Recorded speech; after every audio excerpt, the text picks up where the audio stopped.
तो नकली रोग हैं पितृ स्मृतियों के कारण, उन स्मृतियों के कारण रोग बने, महसूस होते हैं रोग, सूक्ष्म शरीर में बनते हैं पहले कारण शरीर से आकर के, और असली समझ लेता है, असली समझ लेता है तो क्या होता है, असली चिकित्सा चालू हो जाती है।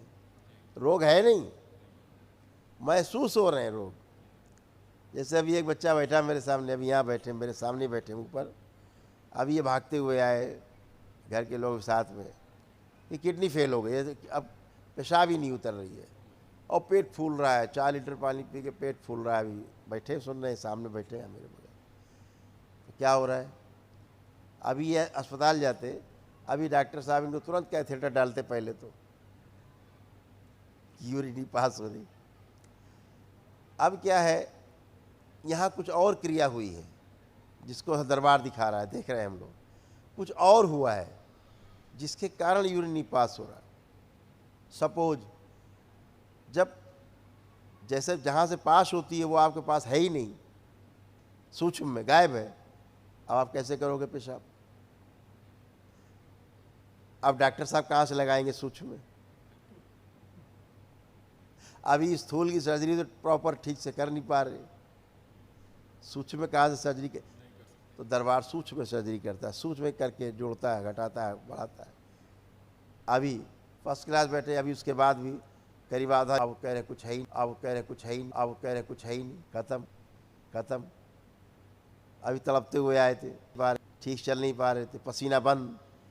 जब भी किडनी की समस्या आएगी तो पसीना बंद हो जाएगा निकलना, वायु भर जाएगी चारों ओर से, और जैसे पानी की टंकी और आपकी टोटी बाथरूम की, तो पानी नहीं आता कभी कभी, तो कहते टंकी में तो भरा है पानी लेकिन आ नहीं रहा, तो एयर फंस गई, लोग कहते एयर निकालो, फिर ऐसे एयर फंस जाती रोम छिद्रों में, तो फिर पसीना बाहर नहीं निकलता। अभी दरबार ने जैसे किया, अभी पसीना फेंक दिया इन्होंने, ठीक, ये पसीने के रोग मिल जाए तो किडनी के रोग अपने आप अच्छे होने लगते हैं, क्योंकि जो आपका यूरिया होता है ना, ब्लड यूरिया बाहर नहीं पास हो पाता, तो बोलते हैं हम डायलिसिस कर रहे हैं, उससे निकाल रहे हैं ब्लड यूरिया। ये बहुत भ्रांतियां हैं। सूक्ष्म जगत अपने आप में सबसे ज़्यादा प्रभावशाली है। अगर सूक्ष्म ठीक नहीं है, स्थूल कभी ठीक नहीं हो सकता, क्योंकि सूक्ष्म नहीं ठीक होगा तो फिर सब खराब है। बहुत कुछ घर में रखा है, अगर पत्नी से झगड़ा हो जाए तो सूक्ष्म आपका गड़बड़ हो गया, सोच विचार, तो आपको कुछ अच्छा नहीं लगेगा आपको, है ऐसा होता ही नहीं है। तो इसीलिए चीज़ें सूक्ष्म में अच्छी होनी आवश्यक है, तो स्थूल में अच्छी रहती हैं। तो ऐसे ही जो औषधियाँ हैं, औषधियों का महत्व उतना नहीं है। सबसे बड़ा जो महत्व है वो हमारे सूक्ष्म शरीर में हमारे पिछले जन्मों के कर्म भोगों के आधार पे, जो कारण शरीर हमारे कर्म बीज रहते हैं, उनके आधार पे सूक्ष्म शरीर में रोग बनना शुरू होते हैं।